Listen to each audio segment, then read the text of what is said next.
يا أيها الذين آمنوا أطيعوا الله وأطيعوا الرسول وأولي الأمر منكم. Assalamualaikum warahmatullahi wabarakatuh. Innal hamdalillah nahmaduhu wa nasta'inuhu wa nastaghfiruh wa na'udzu billahi ta'ala min shururi anfusina wa min sayyiati a'malina. Man yahdihillahu fala mudilla lahu wa man yudlil fala hadiya lahu. Wa asyhadu an la ilaha illallah wahdahu la syarika lahu wa asyhadu anna Muhammadan abduhu wa rasuluh. Ya ayyuhalladzina amanu taqullaha haqqa tuqatih wa la tamutunna illa wa antum muslimun.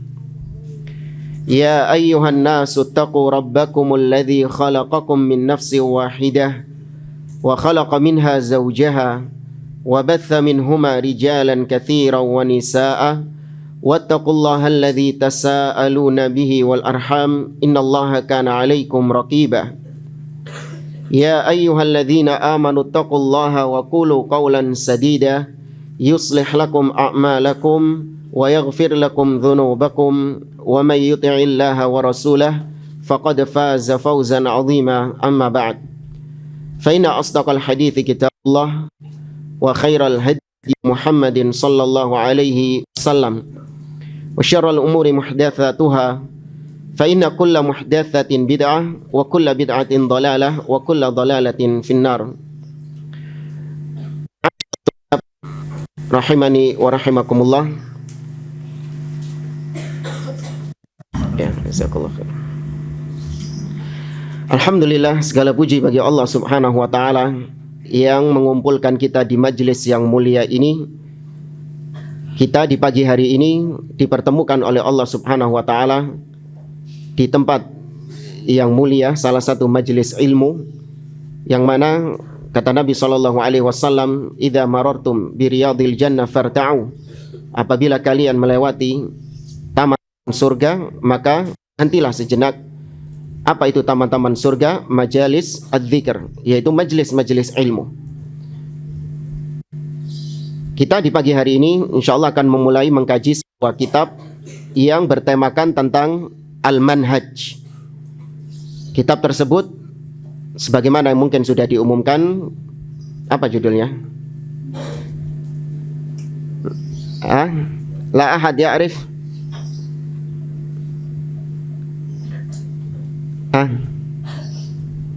Baik. Ismul kitab al-ajwibatul mufidah an as'ilatil manahij al-jadidah. Al-ajwibatul mufidah an as'ilati al-manahij al-jadidah. Wa hadzal kitab allafahu asy-Syaikh Shalih ibn Fauzan al-Fauzan hafizahullahu taala fi soal wal jawab. Dan kitab ini secara asal adalah soal jawab pertanyaan-pertanyaan yang diajukan kepada Syekh Shalih bin Fauzan al-Fauzan pada sekitar tahun 1413 Hijriah. Al-an kam?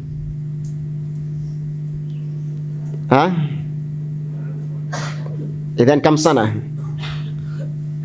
Sudah berapa tahun berarti? 1413 Hijriah.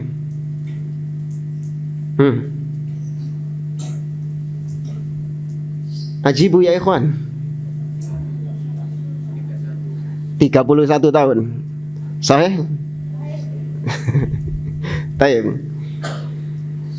Limadha naqra hadzal kitab wa nubayyin hadzal kitab li'annana nara fi hadzal yawm wa fi hadzal zaman alladzina yantasibuna ila salafiyyin wa ila ad-da'wati salafiyah zallu fil manhaj wa insahu fi aqidatihim.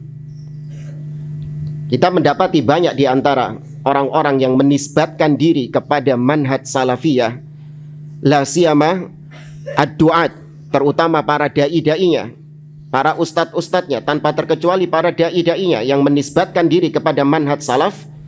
Mereka itu meskipun memiliki akidah yang lurus, Ya, akidahnya sesuai dengan akidah salaf. Masalah tauhid, masalah asma wa sifat, masalah arkanul iman, semuanya sesuai dengan manhaj salaf. Akan tetapi dalam masalah manhaj, mereka tergelincir di sana. Di sini ada ucapan yang bagus dari seorang ulama yang merupakan salah satu murid dari Syekh Muhammad Nasiruddin Al-Albani rahimahullah ta'ala, yaitu Syekh Walid ibn Saif An-Nasr hafizahullah ta'ala. Beliau memiliki kitab Syarah Usul As-Sunnah. Ya, Usul As-Sunnah. Manil muallif li hadzal kitab?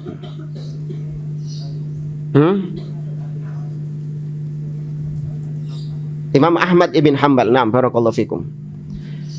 Qala Syekh Walid ibn Saif An-Nasr hafizahullah ta'ala fi muqaddimatihi, wal ajab annaka tara rajulan al-yawma aqidatuhu sahiha fi julli masail al-i'tiqad atau masailid din. Yahtaj ila tarjamah am la?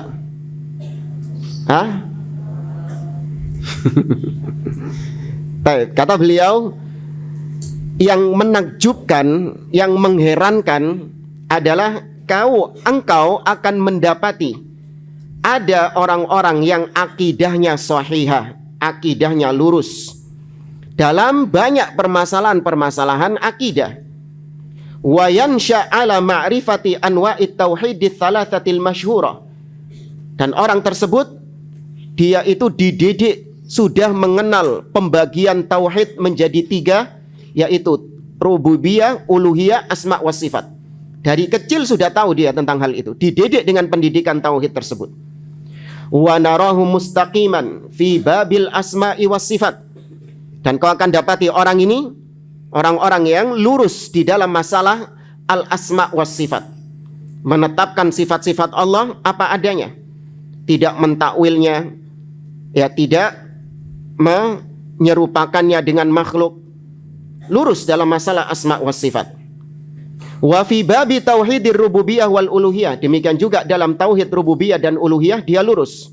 Walakinnaka tajidhu munharifan fil manhaj, akan tetapi kau akan dapati orang ini tadi melenceng, menyimpang dalam perkara-perkara manhaj. Wa fi ba'di masailil i'tiqadil ukhra, dan juga dalam masalah-masalah akidah yang lainnya. Kamasail at-tafarruq fid din, seperti misalnya dalam masalah perpecahan umat. Kita dapati ada sebagian dai-dai yang katanya salafi, ustadz-ustadz yang katanya salafi sekarang itu punya pemahaman pluralisme manhaj. Apa pluralisme manhaj? Menganggap semua manhaj-manhaj, pemikiran-pemikiran yang ada di dalam Islam itu sama semuanya. Jangan dikotak-kotakkan dengan ini salafi, atau ini ikhwani, atau ini haroki, atau ini hizbi. Jangan dikotak-kotakkan, mereka semua muslimun. Jangan ada istilah ana salafi, jangan.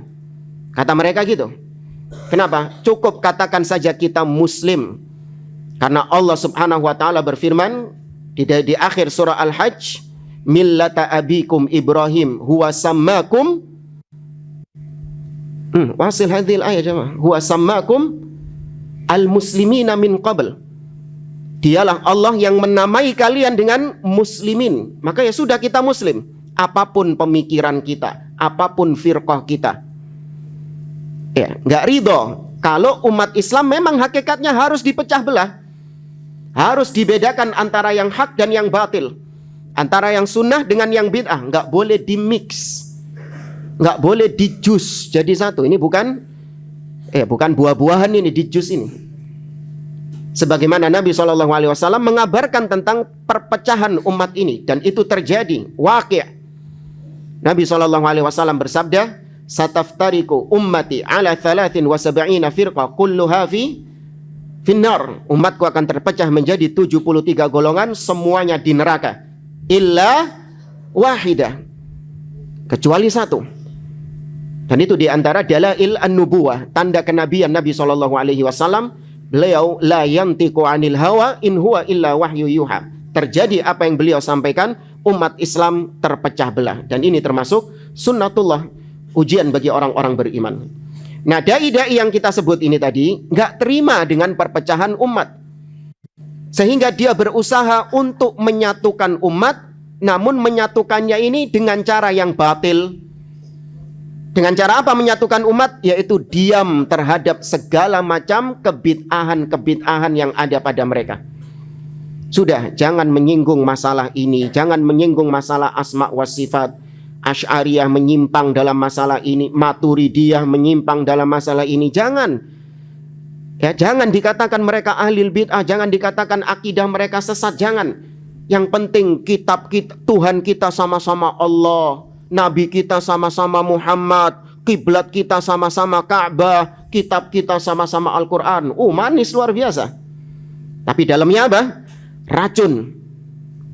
Ya, umat Islam atau ulama-ulama, dai-dai dibungkam agar tidak menjelaskan kepada umat mana yang hak dan mana yang batil.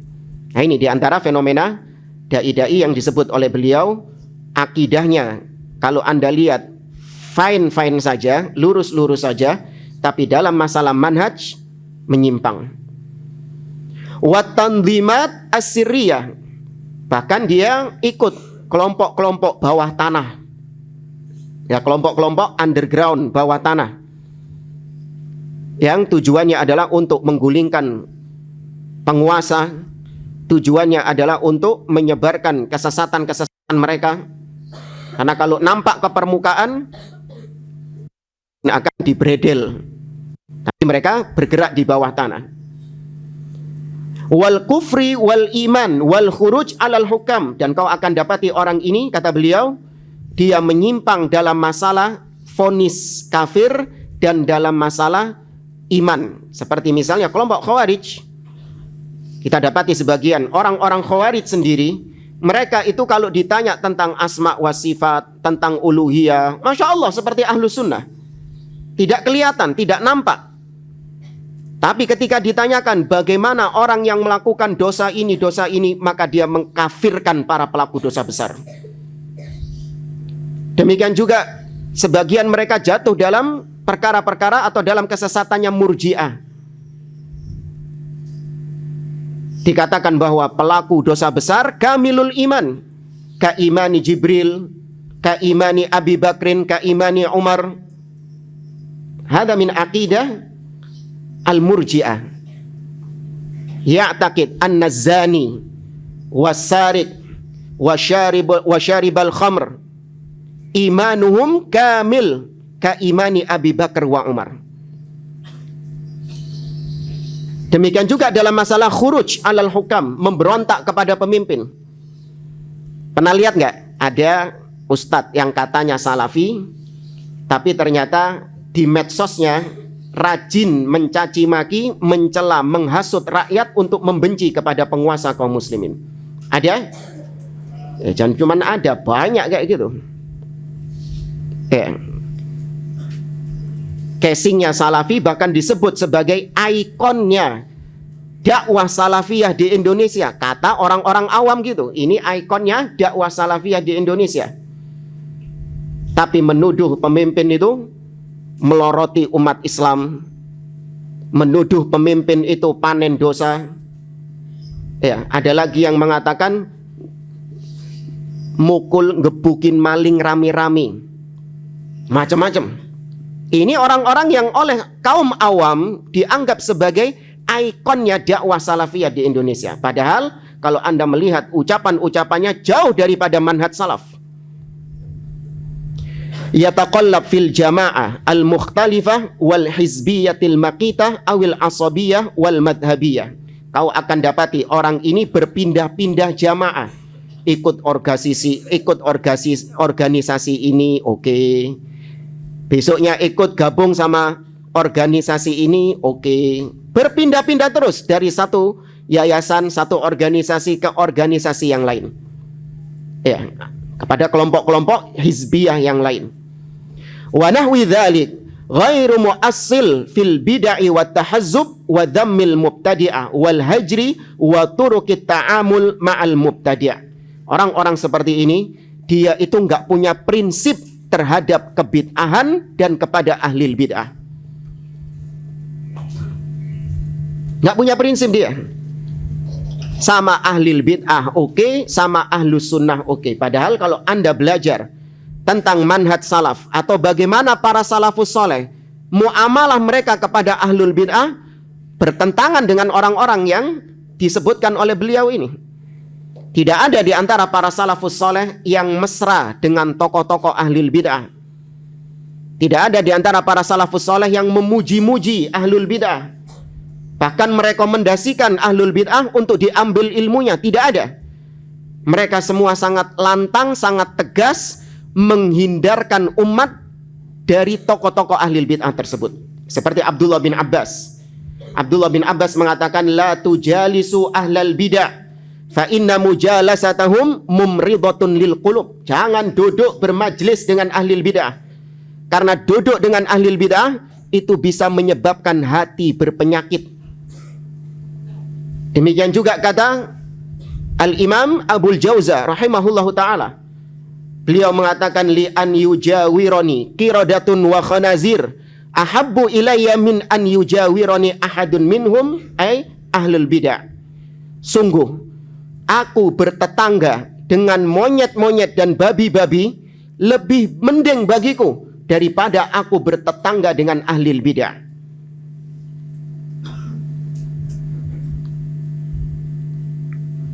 Faham tum jamaah?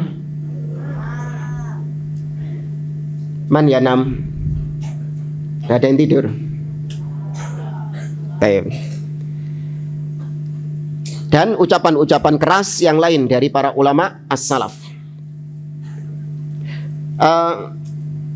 Siapa di antara antum alladhi yasma' hadhil kalimah awal marrah? Siapa yang baru pertama kali dengar kalimat tadi? Bertetangga dengan monyet dan babi. Masih banyak ya? Nah, tapi sudah banyak yang sering dengar ya. Baik. Kalau kalian belajar tentang manhaj, ucapan-ucapan seperti ini itu biasa. Jangan seperti sebagian orang awam ketika dibacakan kalimat-kalimat yang pedas dari para salaf tentang ahli bid'ah, itu seperti petir yang menyambar mereka. Ceder gitu. Kok gini ya manhaj salaf ya? Kok begini ternyata manhaj salaf itu? Heran dia. Kenapa? Karena selama ini dia ngajinya katanya ngaji salaf, ngaji manhaj salaf, namun yang dipelajari sama dia hanya perkara-perkara yang bukan menjadi perkara pembeda antara ahlu sunnah dengan ahli bid'ah. Keharmonisan rumah tangga, ya, masalah akhlak, masalah adab. Padahal bukan ini makanan sehari-harinya ahlu sunnah. Salafiyin makanan sehari-harinya adalah akidah, manhaj. Ya bolehlah sekali-kali makan masalah rumah tangga, masalah adab, masalah akhlak. Sama seperti kayak orang Indonesia. Orang Indonesia itu tidak disebut makan kalau belum makan apa? Makan nasi. Ya, makanan utamanya itu nasi. Ya, meskipun ada nggak makan nasi. Makanan utamanya itu nasi. Baik. Boleh nggak sesekali makan pizza? Hah? Makan burger? Boleh, tapi itu bukan makanan utama. Ya, itu bukan makanan utama. Yang makanan utamanya itu nasi itu tadi. Maka demikian juga yang ngaku belajar sunnah, belajar manhaj salaf, Anda tidak dikatakan belajar sunnah kalau tidak belajar manhaj dan akidah. Kalau cuman belajarnya masalah rumah tangga, belajarnya cuman masalah akhlak, ya, adapun masalah akidah, masalah manhaj nggak tahu, maka Anda tidak dikatakan belajar manhaj salaf. Anda tidak dikatakan sebagai talibul ilm. Ya. Ini tadi kata Syekh Walid Ibn Saif An-Nasr hafizahullahu ta'ala. Kita lanjut kembali ke kitab yang sedang kita bahas, yaitu Al-Ajwibatul Mufidah. Sebagaimana yang tadi kita sampaikan, kitab ini sebenarnya adalah tanya jawab. yang disampaikan dalam suatu kajian, ya, kajian durus as-soif. Kalau di Arab Saudi itu ada namanya daurah musim panas. Karena ketika liburan itu lumayan panjang, sekitar 3 bulan, 4 bulan liburnya. Antum kalian berapa bulan? Hah? Berapa bulan? 1 bulan. Kurang dah.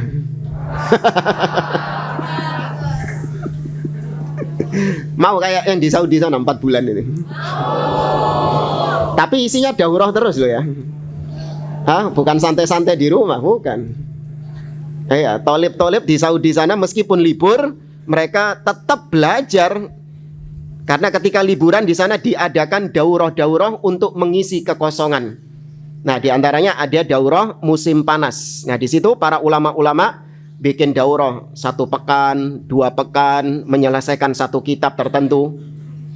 Ya, jadi liburan mereka tetap diisi dengan belajar. Karena memang namanya thalibul ilmi tidak pernah lepas dari belajar. Nggak di sekolah, nggak di rumah, nggak ketika jam pelajaran, nggak ketika liburan, tetap fokus mereka itu adalah belajar.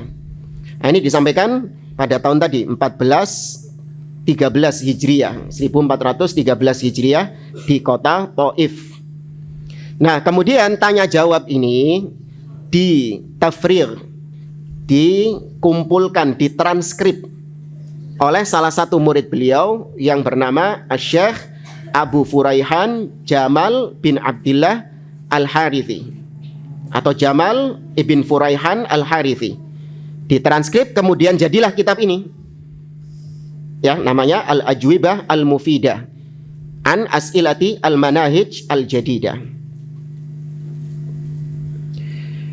Di muqaddimah yang disampaikan oleh Syekh Abu Furaihan Al-Harithi di sini ada yang cukup unik di sini. Beliau di muqaddimahnya membawakan ucapan Al-Imam Ahmad bin Hanbal. Ya, Imam Ahmad pernah menulis tulisan kepada salah satu murid beliau yang bernama Musyaddad ibn Musarhad. Al-Imam Musyaddad ibn Musarhad itu pernah minta wasiat kepada Imam Ahmad. Kemudian Imam Ahmad menuliskan wasiat kepada beliau. Nah, di muqaddimah wasiatnya itu sangat layak untuk ditulis dengan tinta emas. Luar biasa isinya. Nah, ini yang ingin untuk kita bahas sedikit tentang muqaddimah yang ditulis oleh Al-Imam Ahmad rahimahullahu ta'ala. Dan ini dicantumkan juga dalam kitab Ar-Rad 'alal Jahmiyah yang dikarang oleh Imam Ahmad juga.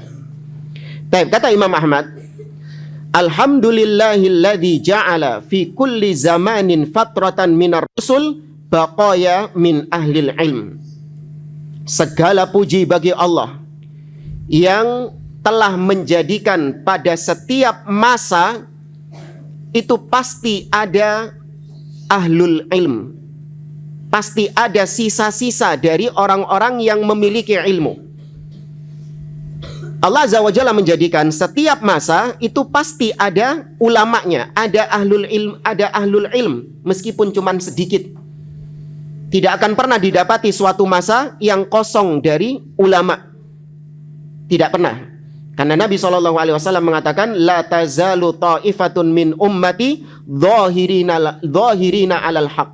La yadurruhum man khadalahum wala man khalafahum hatta ya'tiya amrullah wahum ala dhalik. Senantiasa ada sekelompok manusia dari umatku dhahirina alal haq, yang senantiasa menampakkan kebenaran. Tidak akan merugikan mereka orang-orang yang menyelisihinya, dan orang-orang yang mencacinya itu tidak akan memudaratkan mereka sampai datangnya perkara Allah, dan mereka masih tetap dalam kondisi seperti itu.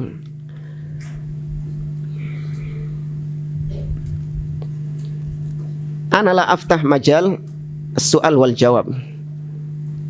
Ana belum buka masalah soal jawab, kok sudah ada ini. Oke Ustaz.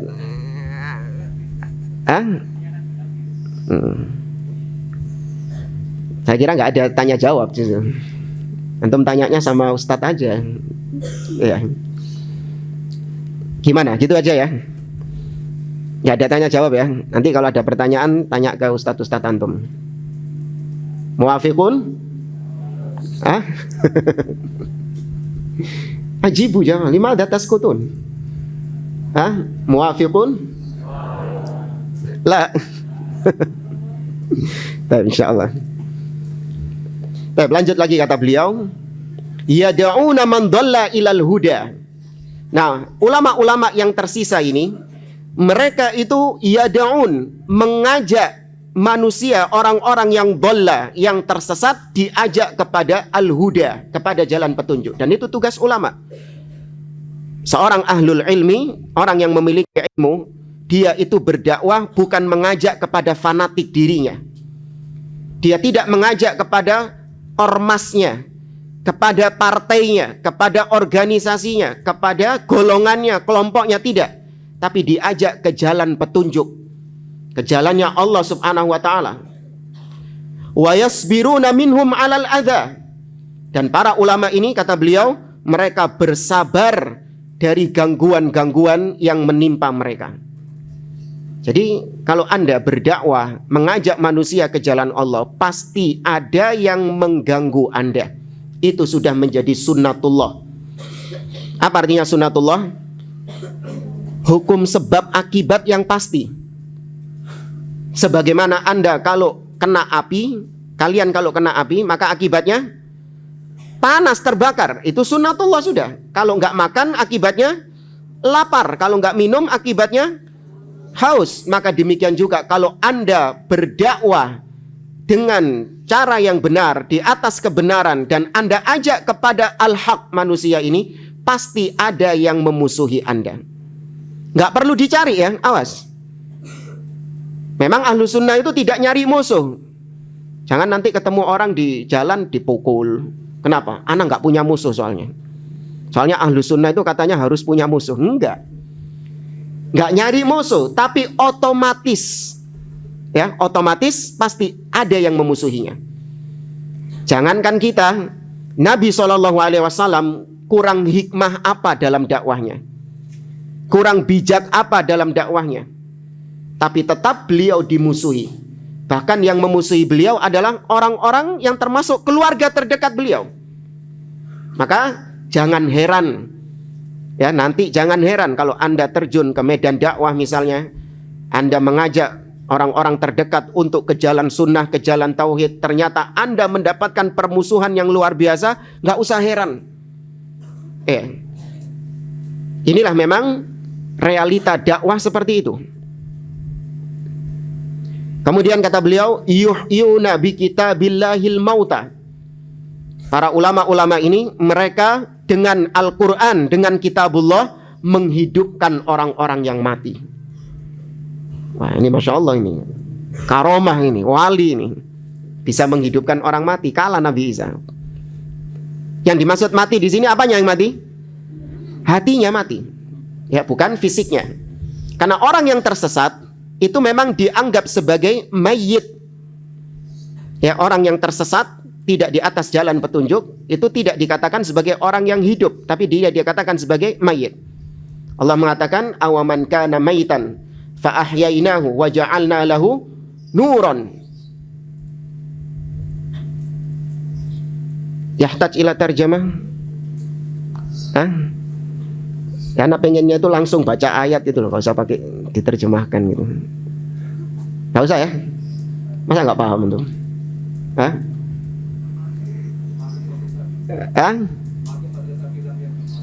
Oh, nah. Allah Azza wa Jalla mengatakan awaman kana maitan fa ahyainahu wa ja'alna lahu nura. Ya, apakah orang-orang yang mati itu, yang mayit itu, mereka itu kami hidupkan kembali dengan kami jadikan cahaya atas mereka. Jadi orang yang menyimpang dari jalan Allah disebut sebagai mayit, baru kemudian dihidupkan oleh Allah dengan cahayanya. Nah, cahaya Allah ini adalah Al-Quran. Maka para ulama ini dengan Al-Quran tersebut menghidupkan orang-orang yang sudah mayit tadi itu. Wa yubassiruna binurillahi ahlal ama. Dan para ulama-ulama tadi membuat orang-orang yang buta melek kembali, bisa melihat kembali. Ini juga buta hatinya.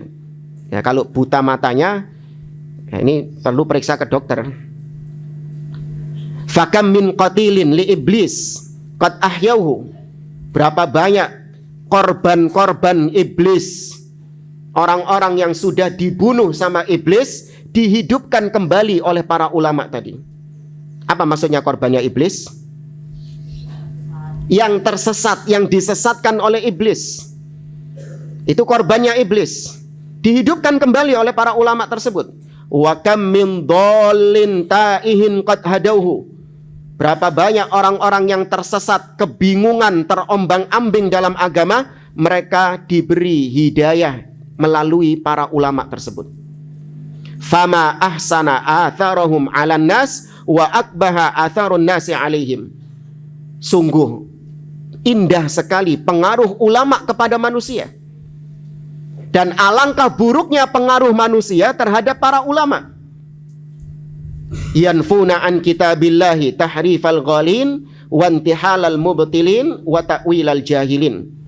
Tugas para ulama adalah menyingkirkan dari agama Allah ini, disingkirkan tahrifnya orang-orang yang hulu, penyelewengan-penyelewengan yang dilakukan oleh orang-orang yang ekstrim, wantihalal mubtilin, dan kesesatan-kesesatan yang dilakukan oleh orang-orang yang batil, wa ta'wilal jahilin, dan takwilnya, tafsirnya orang-orang yang jahil, yang bodoh.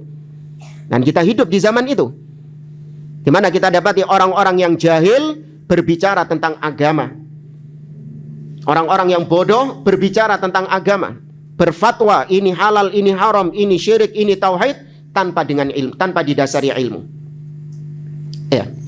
Tapi ini ucapan Imam Ahmad bin Hanbal. Para jamaah rahimani wa rahimakumullah.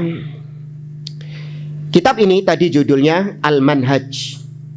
Ya, berbicara tentang manhaj. Temanya itu tentang manhaj. Namanya saja Al-Ajwibatul Mufidah an As'ilati Al-Manahij. Al-Manahij jam'u manhaj. Baik. Mal muradu bil manhaj?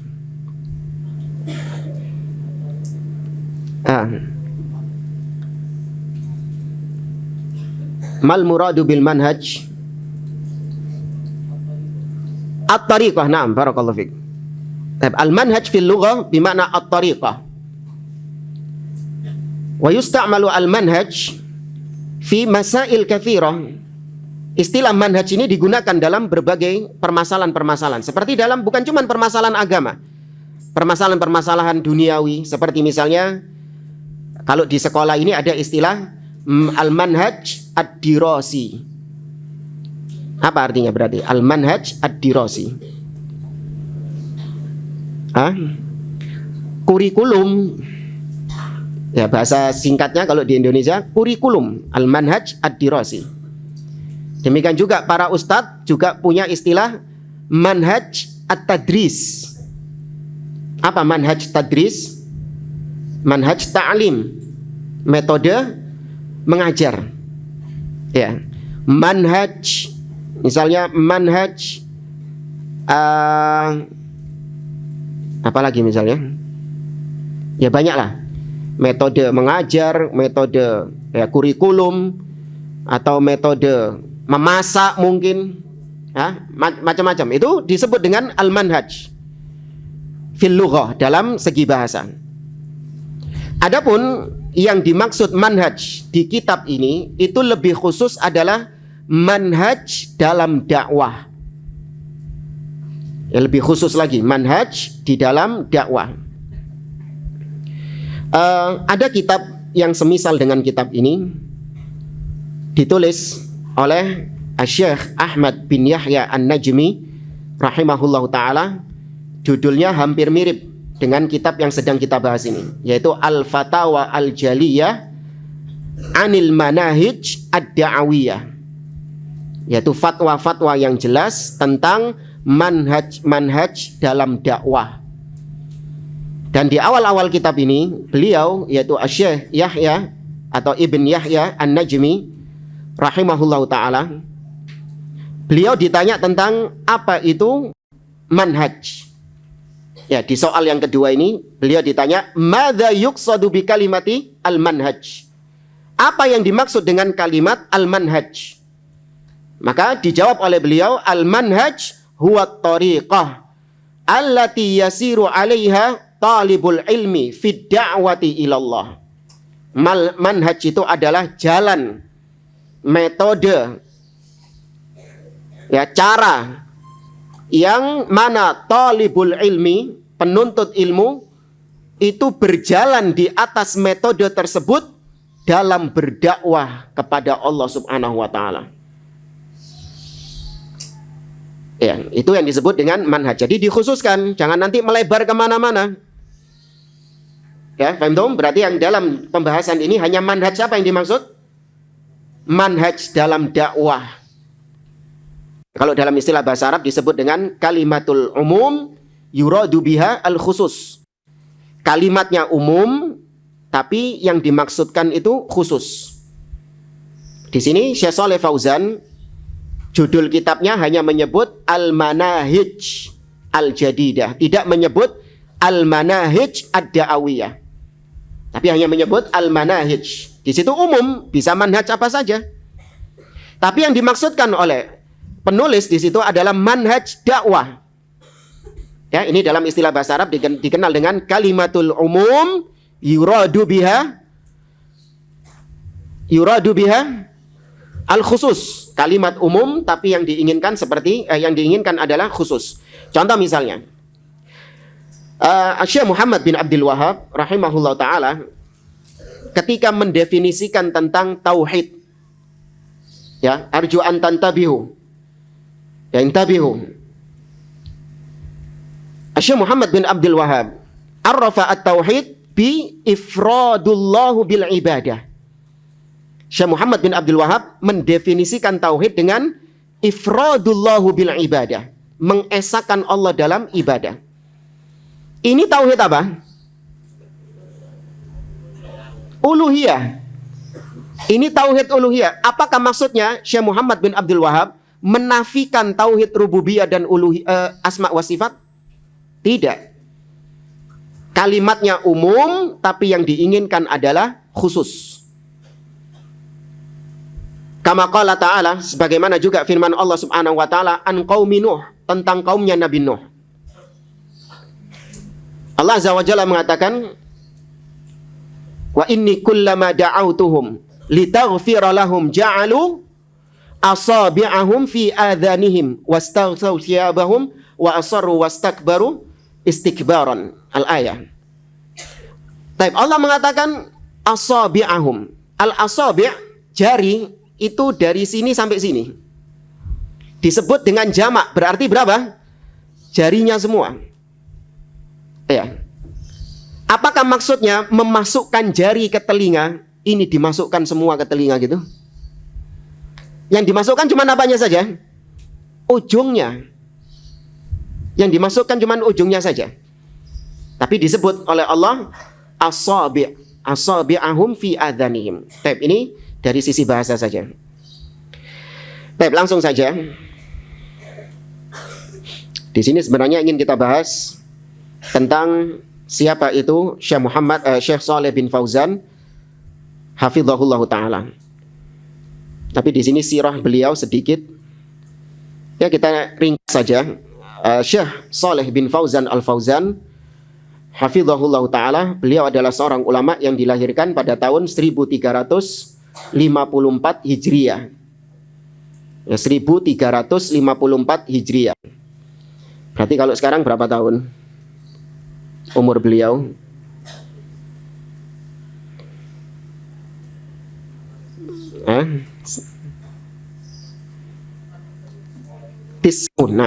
Umur beliau sekitar 90 tahun.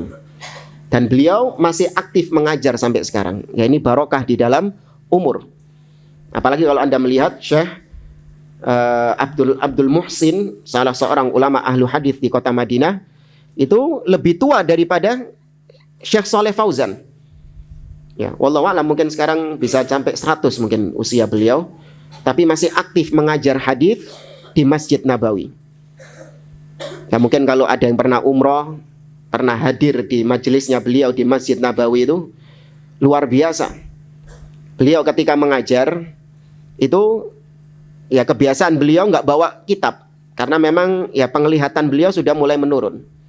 Jadi beliau menyuruh qori untuk membacakan hadisnya.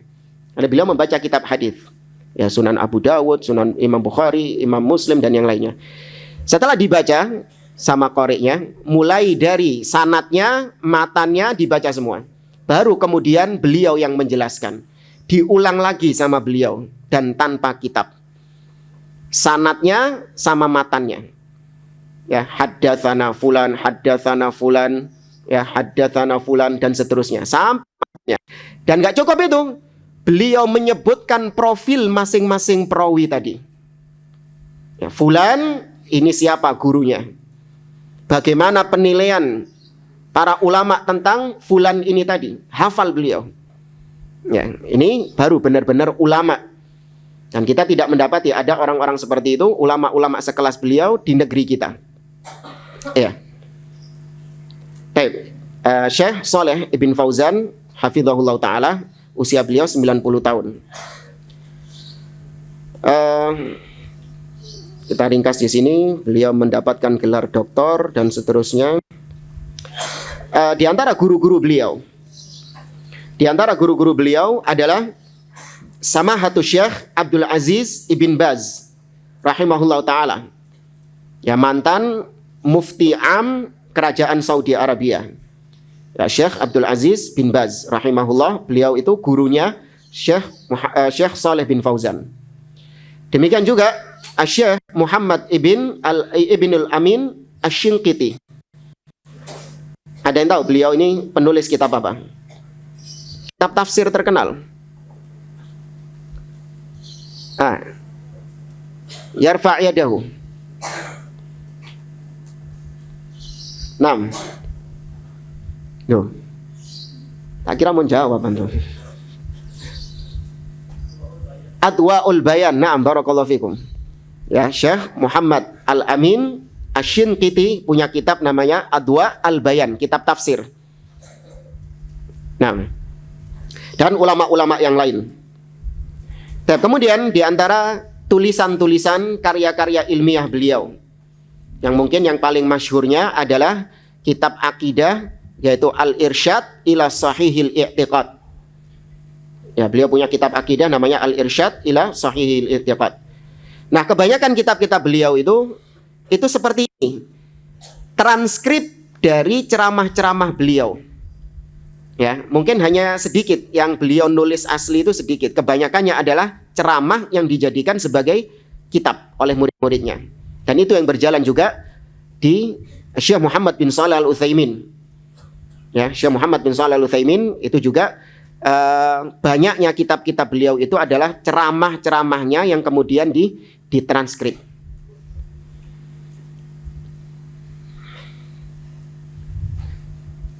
Khalaf natawaqaf ila ai sa'ah.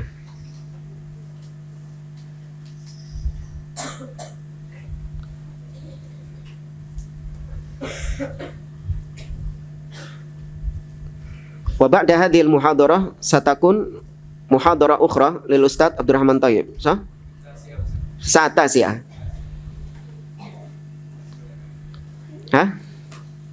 Khalas.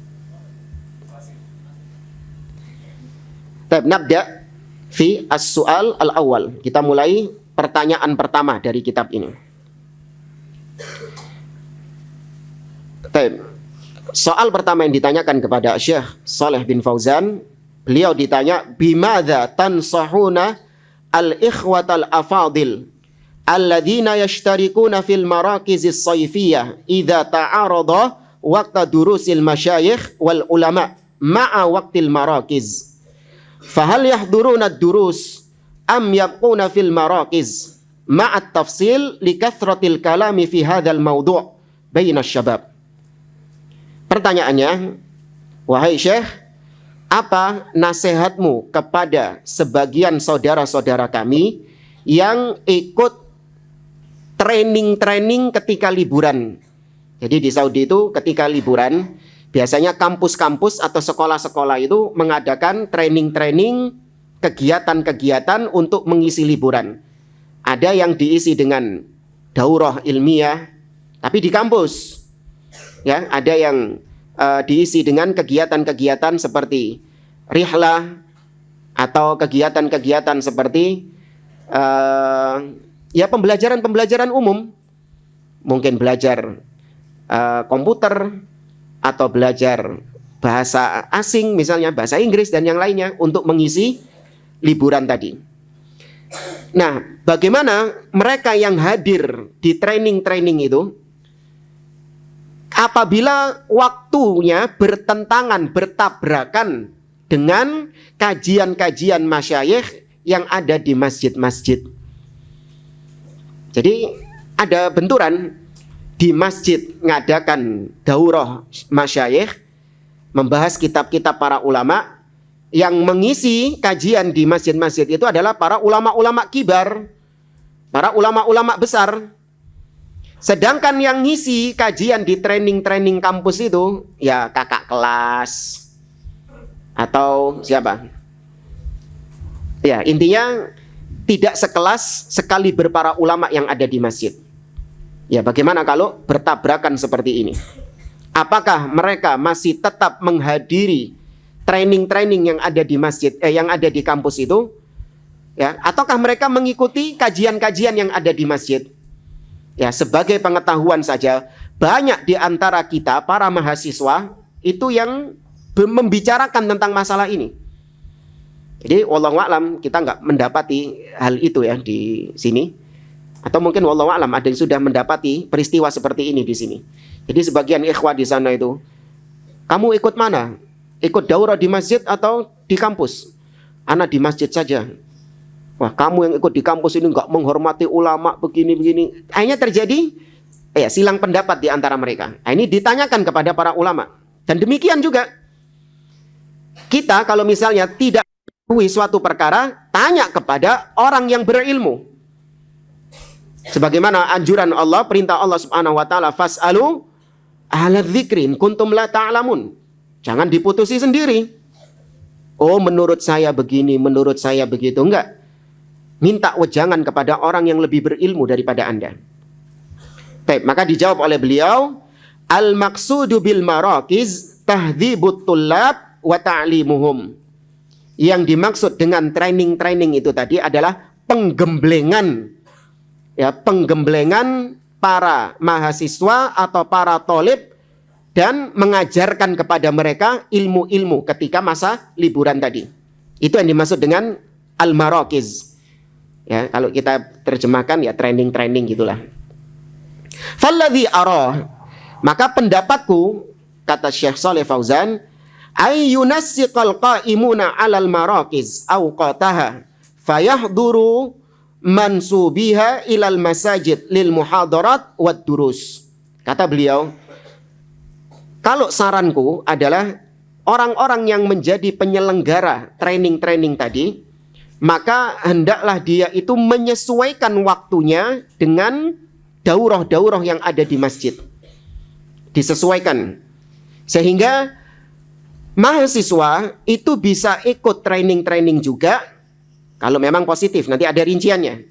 Mereka bisa ikut training-training juga dan bisa ikut daurah-daurah yang ada di masjid.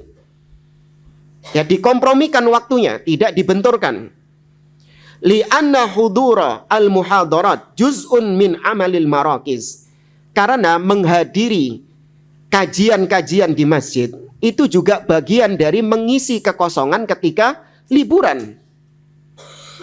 Ya, hadir di masjid-masjid, kajian-kajian, daurah-daurah kitab di masjid itu juga mengisi waktu liburan kita. Ya, badal ma ta'ti bil muhadar lahum fil marakis tadhhab bihim ilal muhadir fil masjid. Ya, sehingga orang yang ingin ikut pengajian daurah yang ada di masjid itu tidak bisa atau diharuskan memilih salah satunya daripada memilih salah satunya. Karena waktunya berbarengan, jadi dia harus milih antara training di kampus atau kajian yang ada di masjid. Wa hadza afdal. Nah, ini digabungkan, dikompromikan, kalau bisa itu afdal. Li'anna hudurahum fil masjid wa fi baitin min buyutillah yasma'una fihi al-ilma afdal min baqaihim fil marakiz. Karena secara asal hadir di masjid itu fadilahnya, keutamaannya lebih besar daripada selain masjid. Ya. Karena kalau training-training itu biasanya diadakan di hotel, ya kan? Diadakan di aula, ya. Ini kalau dibandingkan dengan di masjid, lebih afdal mana? Lebih berkah mana? Masjid, kata beliau. Kemudian falhasil annahu yajibu 'alal qa'imina 'alal marakis ay yunassikul baramij bihaitsu yaj'aluna li huduril muhadarat fil masajid waqtan min baramijihim wala yahsul ta'arud al-baramij ma'al muhadarat wa hadha min jumlati maqasidil marakiz kama dzakarna. Yang kita ucapkan tadi digabungkan. Baik, ada tambahan dari kitab yang satunya yang tadi kita bahas, yaitu kitab Al-Fatawa Al-Jaliyah oleh Syekh Ahmad bin Yahya An-Najmi. Dengan pertanyaan yang hampir mirip.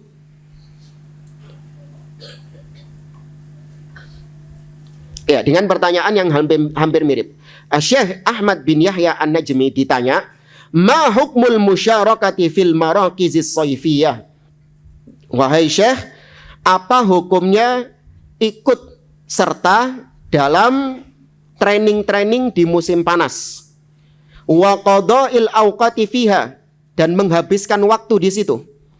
Wa idza kuntum tarawna anna hunaka badilun anha fama huwa wa jazakumullahu khairan.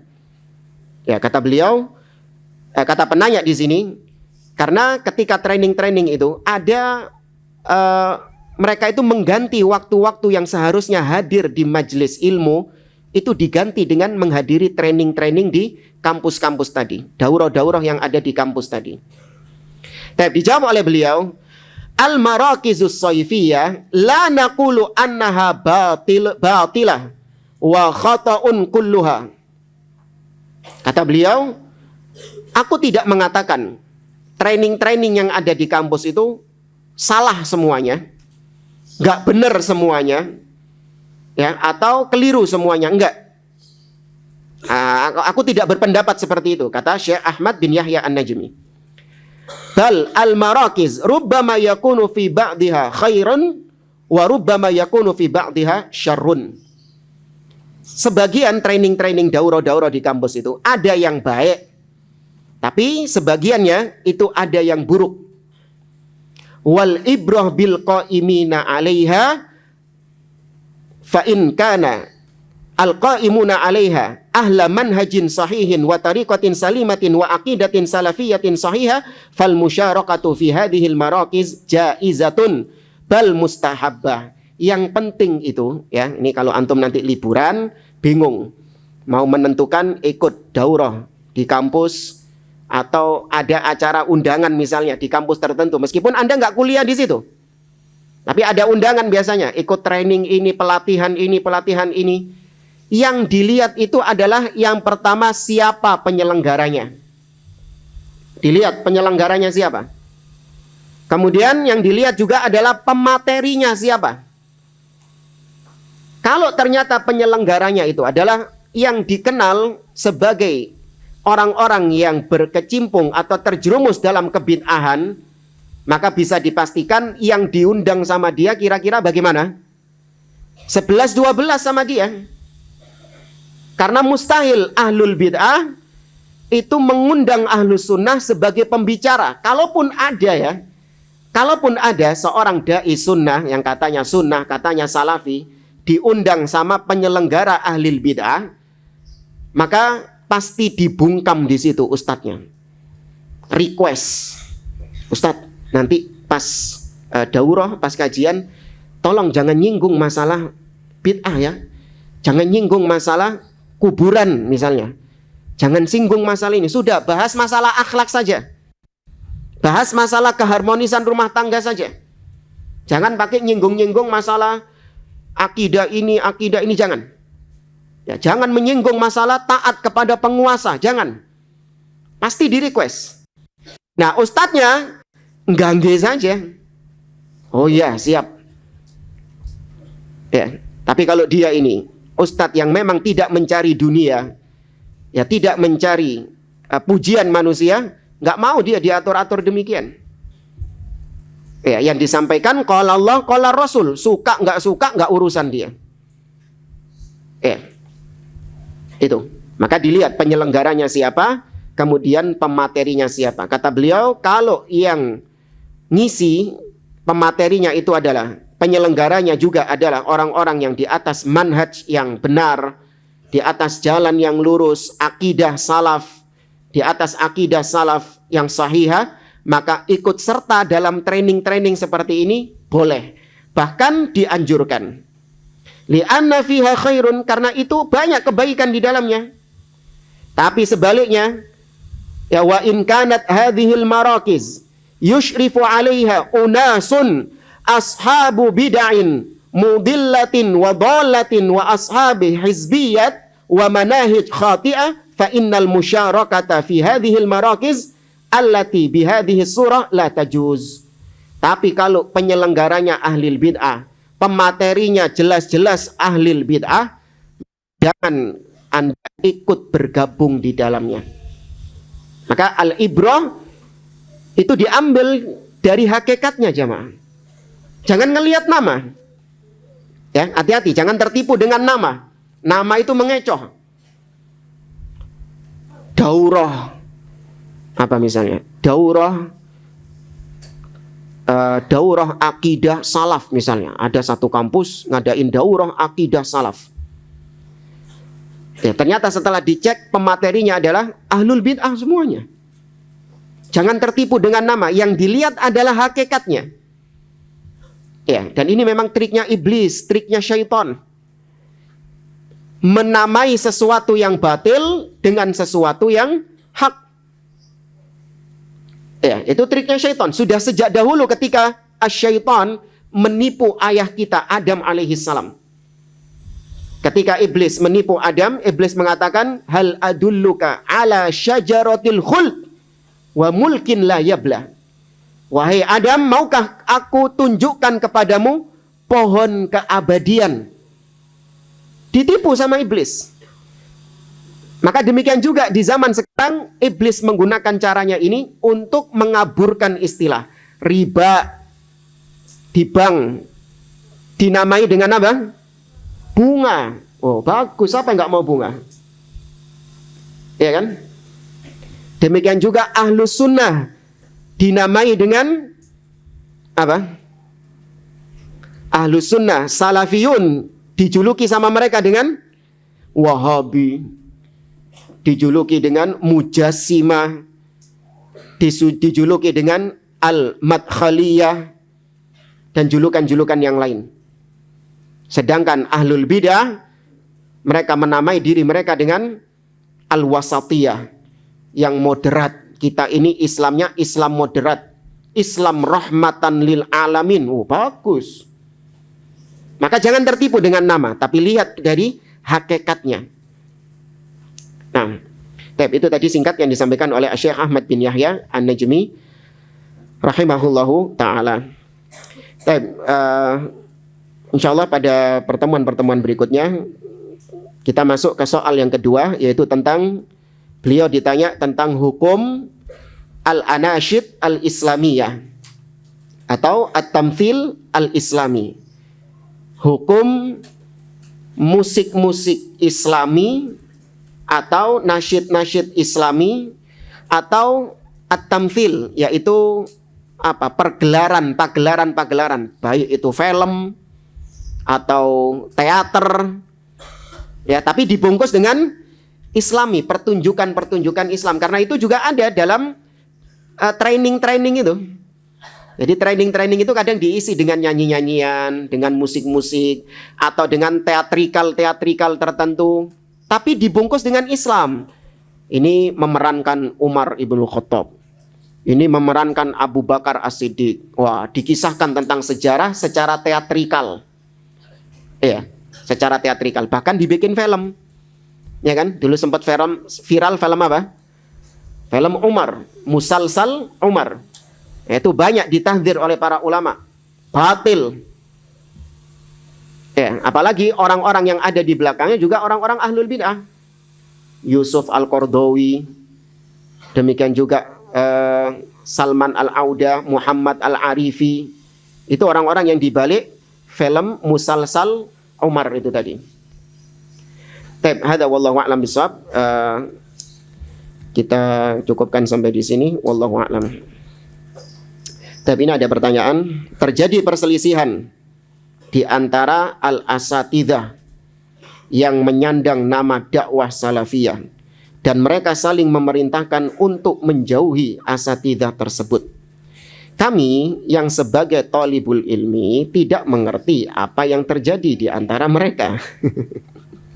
Ketika kami melihat di beberapa kajian mereka, kami tidak mendapati penyimpangan yang terjadi. Apa yang harus kami lakukan? Masya Allah. Di sini disebutkan kami sebagai thalibul ilmi. Berarti yang bertanya ini thalib. Ya, tapi bagaimana dia bisa mengatakan ketika kami melihat beberapa kajian mereka, kami tidak mendapati penyimpangan yang terjadi? Ini bukan thalib yang bertanya, Syekhul Islam.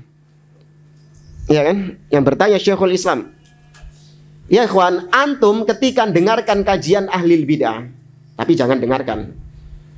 Ya, kalau saya bilang ya, kalau kalian dengarkan kajian ahlil bid'ah mulai awal sampai akhir, ketika selesai kajian kalian ditanya mana bagian menyimpangnya, antum gak akan bisa menjawabnya. Kenapa? Karena syubhat mereka itu tipis. Itu yang pertama. Yang kedua, ternyata terkadang penyimpangan seorang dai itu bukan hanya dari apa yang dia sampaikan saja, tapi penyimpangan seorang dai itu juga dari muamalahnya. Iya, dari muamalahnya juga. Contoh gini misalnya jamaah. Saya mau tanya jujur kepada antum semuanya. Bagaimana kalau misalnya antum mendapati ada seorang ustadz yang kajian di sini? Masya Allah, kalau ceramah nggak pakai kitab, hafal semua sudah matan-matan itu tadi. Di atas akidah yang sahihah. Semua ahlul ilmi kalau disuruh ngelihat kajiannya benar, nggak ada salahnya. Tapi ternyata dia yashrabud dukhan, yashrabul khamra, wa yazni. Dia ngerokok, dia minum khamr, ya, dia berzina misalnya, alaniyah, terang-terangan. Tapi kalau sudah kajian, kenceng kajiannya. Antum mau ngambil ilmu dari dia? Hah? Loh, katanya di sini kalau dengarkan kajian mereka nggak ada yang menyimpang loh. Ya nggak? Kajiannya nggak ada yang menyimpang, tak jamin nggak ada yang menyimpang kajiannya. Nggak ada syubhat yang dilontarkan. Tapi muamalahnya dia menyimpang. Masih mau ambil ilmu dari seperti itu? Tidak. Nah, demikian juga dai-dai yang diperingatkan untuk tidak mengambil ilmu dari mereka, itu jangan dilihat cuman dari isi kajiannya saja, tapi juga dilihat dari bagaimana manhajnya dia. Ternyata sama ahlil bid'ah mesra. Ya kan? Sama ahlil bid'ah mesra. Ketemu di tenda haji, foto bareng. Insya Allah mesra. Ya. Selfie sama ahlil bid'ah. Ya, tidak ada pengingkaran terhadap ahlil bid'ah. Nongkrong bersama mereka, bahkan ketika mereka meninggal tarahum. Ya, memuji-muji telah meninggal Ustadz fulan. Ahlil bid'ah ini dipuji-puji sama dia. Kenapa? Kan sudah meninggal gitu. Loh, emang kalau meninggal kesesatannya meninggal juga? Jamaah, ahlil bid'ah kalau meninggal kesesatannya mati juga enggak? Tidak. Sampai sekarang para ulama-ulama tetap memperingatkan umat dari bahaya pemikirannya Sayyid Qutb, dari kitab-kitabnya Sayyid Qutb. Padahal Sayyid Qutb mati tahun berapa? Udah lama wesan. Tapi tahdzir, peringatan kepada Sayyid Qutb sampai detik ini para ulama masih gencar memperingatkan kepada kaum muslimin.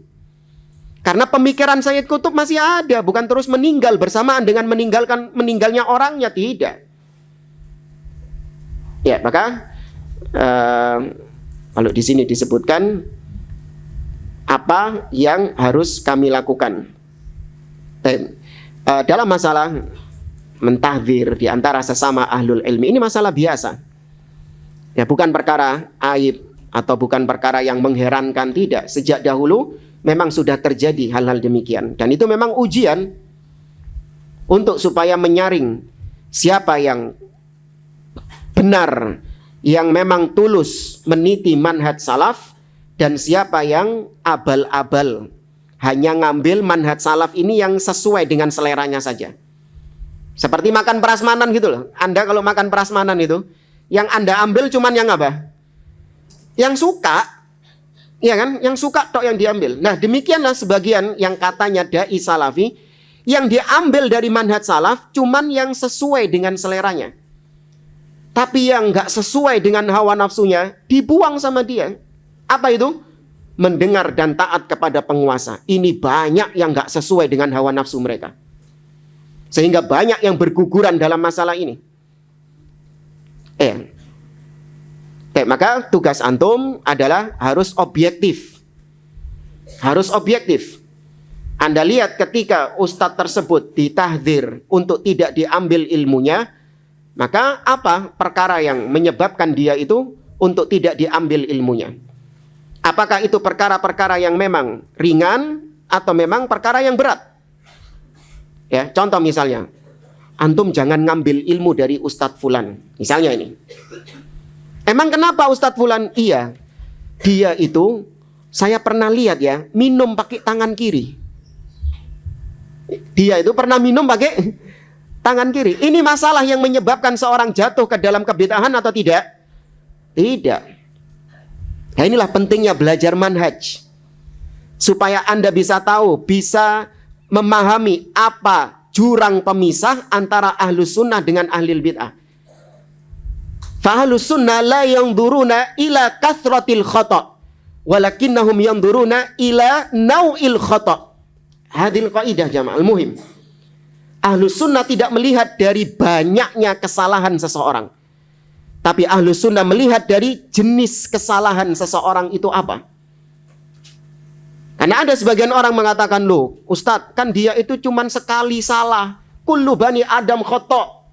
Semua anak Adam itu tergelincir. Masa satu kesalahan sudah gak mau mengambil ilmu darinya? Loh, apa dulu kesalahannya ini? Karena ada kesalahan yang menyebabkan seseorang jatuh dalam kekufuran. Ada kesalahan yang menyebabkan seseorang jatuh dalam kebid'ahan. Ada kesalahan yang menyebabkan seseorang jatuh ke dalam kefasikan. Dan ada kesalahan yang tidak menyebabkan seseorang merubah statusnya. Yang menyebabkan dia tidak berubah statusnya. Tetap, yaitu salah ijtihad. Salah dalam ijtihad, tetap ahlus sunnah. Tapi kalau salah, satu kali saja, dia tergelincir. Ya subbullah wa ya subbur rasul.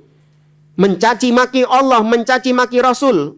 Satu kali dia melakukan itu, padahal banyak kebaikan-kebaikannya, divonis apa dia? Kafir. Satu kesalahan, dia mengatakan Al-Quran makhluk misalnya. Padahal dalam pembahasan-pembahasan yang lain gak ada masalah. Tapi dalam satu pembahasan dia berpendapat Al-Quran makhluk. Yang benar Al-Quran kalamullah walaysa bimakhluk. Maka dia jatuh dalam kebid'ahan. Meskipun sebagian ulama mengkafirkannya. Atau mencaci maki penguasa di depan umum. Memberontak kepada pemimpin. Satu kesalahan, iya, menyebabkan dia jatuh dalam kebid'ahan. Ya, maka Ahlus Sunnah ngelihat jenis, bukan ngelihat kuantitas, bukan ngelihat jumlah kesalahan seorang dai itu berapa kesalahannya. Tidak. Contoh sederhana. Seorang hakim di mahkamah. Ya, kalau di Indonesia mungkin nggak ada ya. Jadi seorang hakim di mahkamah itu Apa hukumnya orang yang berzina? Ya, apa hukuman di pengadilan? Hukum syar'inya orang yang ketahuan berzina dan dia itu sudah menikah. Mad dalil. Apa dalilnya kalau dirajam? Kalau dicambuk? Apa dalilnya? Ya, kalau dirajam mungkin sudah dihapus ayatnya. Kalau dicambuk?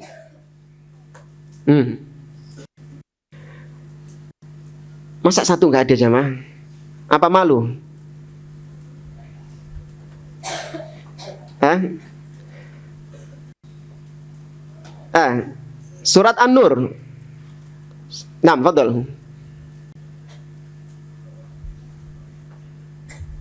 Az-zaniyatu waz-zani.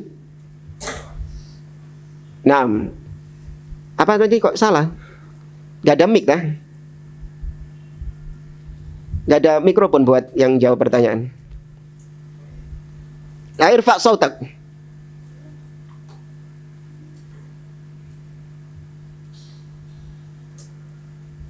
Az-zaniyatu waz-zani fajlidu kulla wahidin minhum. Berapa tadi? Khamsina jaldah, bukan? Thamaniyah. Mi'ah. Nah, kelirunya tak kira. Baik.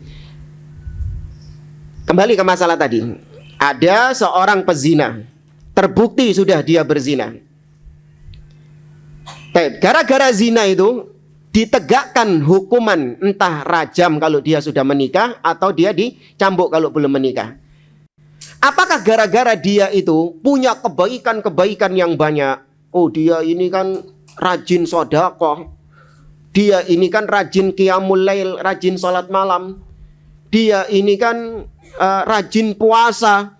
Masa gara-gara satu kesalahan zina kau rajam dia, kau cambuk dia? Ada gitu nggak hakim di pengadilan? Ada pemikiran kayak gitu nggak hakim di pengadilan? Nggak ada, nggak urusan. Antum mau punya kebaikan yang banyak, itu bainaka wa bainallah. Antara engkau dengan Allah subhanahu wa ta'ala.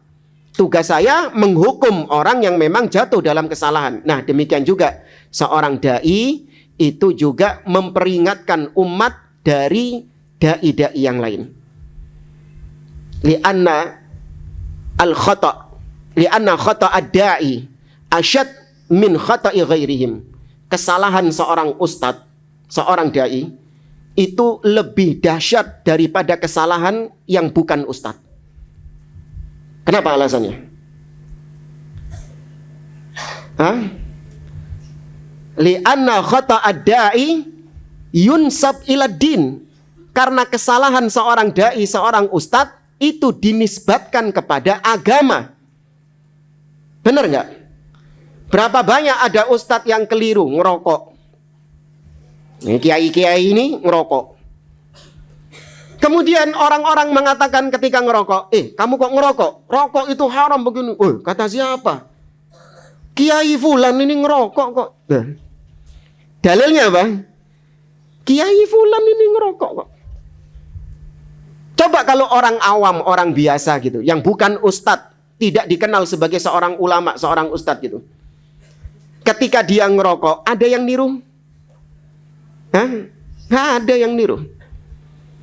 Makanya kenapa para asatidzah, para ulama itu kok lebih ngincer ustadz-ustadz? Bukan karena mereka ini saingan, kalah saing, bukan. Tapi memang inilah penjagaan terhadap agama. Ya, menjaga agama Allah lebih didahulukan daripada menjaga nama baik si ustadz yang ditahdzir tadi. Paham tuh jamaah? Ya, maka harus objektif tadi. Makanya antum tetap banyak-banyak belajar agar bisa tahu mana yang hak dan mana yang batil untuk antum tinggalkan. Tapi wallahu taala alam. Nanti kalau ada yang mau tanya lagi sama asatidzah atau nanti sama Ustadz Abdurrahman Thayyib nanti insyaallah. Baik, ya fi jamaah. Baik, barakallahu fikum. Kita akhiri. Subhanakallahumma wa bihamdik asyhadu an la ilaha illa anta astaghfiruka wa atubu ilaik. Wa akhiru da'wana anil hamdulillahi rabbil alamin. Assalamualaikum warahmatullahi wabarakatuh.